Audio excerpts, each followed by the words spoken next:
محترم طلباء کرام، السلام علیکم۔ درسی نظامی کورس چینل میں آپ سب کو خوش آمدید۔ اس چینل میں آپ کو ملیں گے ہر درسی کتاب کے مکمل دروس، تو جلدی کیجئے ہمارے چینل کو سبسکرائب کیجئے اور ساتھ میں گھنٹی کا بٹن بھی دبائیے تاکہ ہمارا ہر درس آپ کو بروقت ملے۔ اللہ تعالی ہم سب کو سننے، سمجھنے، عمل کرنے اور اخلاص کی توفیق عطا فرمائے، آمین یا رب العالمین۔ تو آئیے پڑھتے ہیں آج کا درس۔ نحمدہ ونصلی علی رسولہ الکریم، اما بعد فاعوذ باللہ من الشیطان الرجیم، بسم اللہ الرحمن الرحیم۔ کتاب الطہارہ۔ محترم طلباء کرام، یہ کتاب طہارت کے بیان میں ہے۔ کتاب الطہارہ، اس کی نحوی ترکیب میں 3 احتمالات ہیں۔ یہ خود تو مرکب اضافی ہے، کتاب جو ہے یہ مضاف ہے اور الطہارہ یہ مضاف الیہ ہے، لیکن اب یہ یہاں پر خبر واقع ہو رہی ہے یا مبتدا ہے یا یہ مفعول ہے کسی محذوف فعل کا، تو اس میں یہ تینوں احتمالات ہیں۔ ایک احتمال تو یہ ہے کہ یہ خود خبر ہے اور اس کا مبتدا وہ محذوف ہے جو کہ ھذا ہے، یعنی اصل عبارت اس طرح ہے، ھذا کتاب الطہارہ، یہ کتاب الطہارت ہے، یہ طہارت کی یعنی پاکی کی کتاب ہے۔ ھذا مبتدا، کتاب الطہارہ خبر، مبتدا خبر مل کر جملہ اسمیہ خبریہ، اور یا یہ خود جو کہ یہ خود مبتدا ہے اور اس کی خبر محذوف ہے جو کہ ھذا ہے، یعنی کتاب الطہارت ھذا۔ تو یہ کتاب الطہارت یہ مرکب اضافی ہو کر مبتدا ہے اور ھذا اس کی خبر ہے۔ تو پھر ترجمہ اس طرح ہوگا، کتاب الطہارہ یہ ہے، ھذا کتاب الطہارہ یہ کتاب الطہارت ہے، اور کتاب الطہارت ھذا کتاب الطہارت یہ ہے۔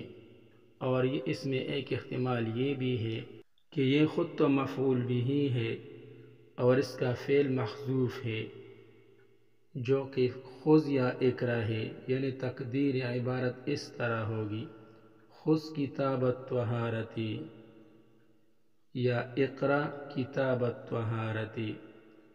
خذ کتاب الطہارت، لے لو یا پکڑ لو طہارت کی کتاب کو، اقرا کتاب الطہارت، طہارت کی کتاب کو پڑھ لو۔ تو اس کے نحوی ترکیب اس جملہ کے اس مرکب ناقص کے یعنی کتاب الطہارت کے ترکیب نحوی میں یہ 3 احتمالات ہیں، اس کو خوب یاد کر لیجئے، انشاءاللہ بہت فائدہ ہوگا۔ اور جتنے بھی عنوانات اس کتاب میں آئیں گے اس کی تقریباً یہی ترکیب ہوا کرتی ہے۔ کتاب الطہارت، طہارت کی کتاب۔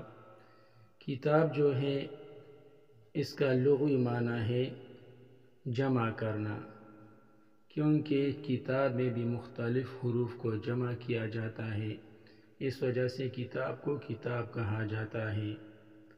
اور اصطلاحی معنی ہے مسائل کا وہ مجموعہ جو مستقل طور پر معتبر ہو، خواہ وہ بہت سے انواع پر مشتمل ہو یا نہ ہو، تو اس طرح کے مجموعے کو مصنفین کی اصطلاح میں کتاب کہتے ہیں۔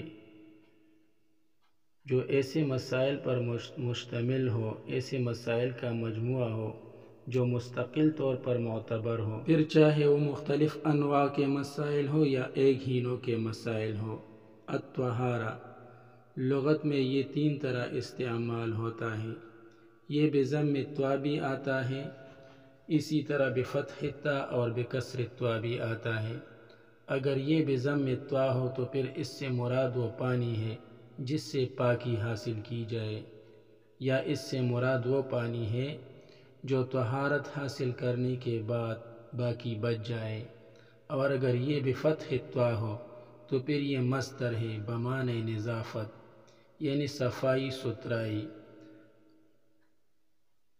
پاک ہونا یا پاکی اس کے معنی میں پھر یہ آتا ہے، اور اگر یہ بکسر طا ہو تو پھر اس کا معنی ہے آلہ طہارت، یعنی لوٹا وغیرہ۔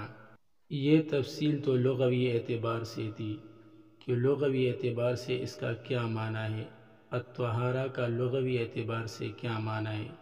اب رہی یہ بات کہ فقہا کی اصطلاح میں طہارت سے کیا مراد ہے، یعنی اس کا اصطلاحی معنی کیا ہے۔ تو اس کی اصطلاحی معنی یہ ہے کہ طہارت سے مراد نجاست حکمیہ اور نجاست حقیقیہ سے پاک ہونا ہے، یعنی طہارت سے مراد یہ ہے کہ انسان نجاست حکمیہ اور نجاست حقیقیہ سے بالکل پاک ہو۔ نجاست حکمیہ سے کیا مراد ہے اور نجاست حقیقیہ سے کیا مراد ہے، تو اس بارے میں جان لینا چاہیے کہ بے وضو ہونا یا جنبی ہونا یہ نجاست حکمی ہے، اور بدن یا کپڑے وغیرہ پر بظاہر گندگی کا ہونا یہ نجاست حقیقیہ ہے۔ تو اس طرح کی نجاستوں سے پاک ہونا یہ طہارت کہلاتا ہے۔ اب سوال یہ پیدا ہوتا ہے کہ مصنف رحمۃ اللہ علیہ نے اپنی کتاب کا آغاز کتاب الطہارہ سے کیوں کیا، اپنی کتاب کو کتاب الطہارہ سے کیوں شروع کیا، کسی اور عنوان سے اپنی کتاب کو کیوں شروع نہ کیا؟ تو اس بارے میں جان لینا چاہیے کہ حقوق دو طرح کے ہوتے ہیں، بعض حقوق اللہ ہوتے ہیں اور بعض حقوق العباد۔ عظمت کی وجہ سے حقوق اللہ حقوق العباد پر مقدم ہوتے ہیں، اور حقوق اللہ میں سب سے اہم حق جو ہے وہ نماز کا پڑھنا ہے۔ نماز جو ہے یہ دین کا ستون ہے اور سب سے اہم ترین عبادت ہے۔ شہادتین پڑھنے کے بعد سب سے پہلا فرض جو انسان پر عائد ہوتا ہے وہ نماز کا پڑھنا ہے۔ ارکان اسلام میں سے یہ سب سے اہم ترین رکن ہے۔ تو اس وجہ سے چونکہ یہ نماز کے لیے طہارت یعنی پاکی کا حاصل کرنا یہ شرط ہے، اور نماز جو ہے یہ مشروط ہے، اور شرط یہ مقدم ہوتا ہے مشروط پر۔